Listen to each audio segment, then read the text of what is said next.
حضرت ہود علیہ السلام نے جب تبلیغ کا آغاز کیا تو قوم کے افراد نے ان کو بیوقوف اور جھوٹا کہا۔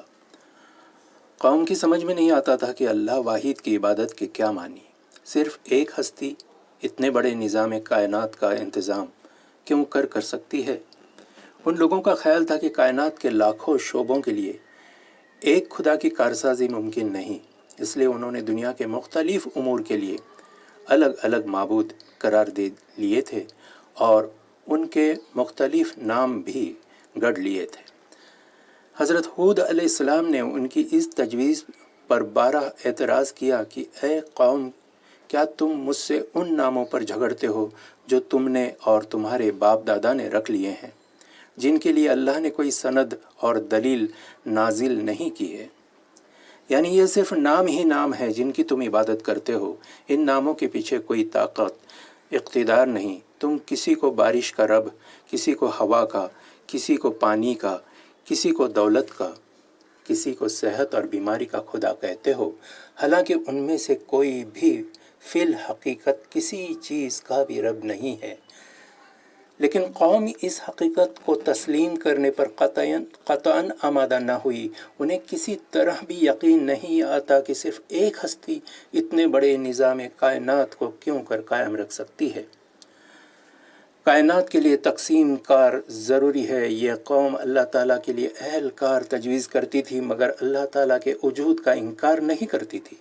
کائنات کے لیے اللہ کا وجود جانتے اور مانتے ہوئے بھی چند فرضی ہستیوں کو حاجت روائی کے لیے پکارا کرتی تھی، ان کے نام پر نظر اور نیاز بھی کی جاتی تھی، ان سے دکھ درد میں استغاثہ اور فریاد بھی کرتے تھے، اور خوشی اور مسرت میں ان کے نام کا وظیفہ بھی پڑھتے تھے، اور یہ اتنا قدیم طریقہ تھا کہ اس کو چھوڑنا ان کے لیے تقریباً ناممکن ہو گیا تھا۔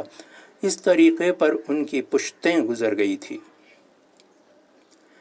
موجودہ زمانے میں بھی بعض لوگ کسی انسان کو مشکل کشا کہتے ہیں، حالانکہ مشکل کشائی کی کوئی طاقت ان کے پاس نہیں ہوتی۔ کسی کو گنج بخش کے نام سے یاد کرتے ہیں، حالانکہ اس کے پاس کوئی گنج نہیں کہ کسی کو بخشے۔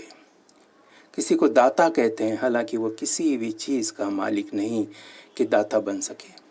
کسی کو غریب نواز کہا جاتا ہے، حالانکہ وہ غریب اس اقتدار میں کوئی حصہ نہیں رکھتا کہ کسی غریب کو نواز سکے۔ کسی کو غوث یعنی فریاد رس کہا جاتا ہے، حالانکہ وہ کوئی زور نہیں رکھتا کہ کسی کی فریاد کو پہنچ سکے۔ کسی کو بندہ نواز سمجھا جاتا ہے، حالانکہ وہ خود ایک بندہ ہے، بندگی کے بندھنوں میں کسا ہوا۔ کسی کو دستگیر کہا جاتا ہے، باوجود یہ کہ وہ خود دست نگری حاجت مند تھا، کسی کی کیا دستگیری کرتا۔ در حقیقت یہ اور ایسے سب نام محض نام ہی نام ہیں جن کے پیچھے کوئی اقتدار، قدرت اور طاقت نہیں۔ جو ان کے لیے جھگڑا کرتا ہے وہ دراصل صرف ناموں کے لیے جھگڑتا ہے، نہ کسی حقیقت کے لیے۔ سیدنا ہود علیہ السلام نے اپنی قوم کو یہی حقیقت سمجھانا چاہی، لیکن اتنی کھلی حقیقت سمجھی نہ گئی۔ یہ دنیا کا عجوبہ نہیں تو اور کیا ہے کہ مجبور اور بے بس انسانوں نے اپنے ہی وہم اور گمان سے خدائی کا جتنا حصہ جس کو چاہا دے ڈالا اور اس کو اپنا مذہب اور ایمان بھی بنا لیا۔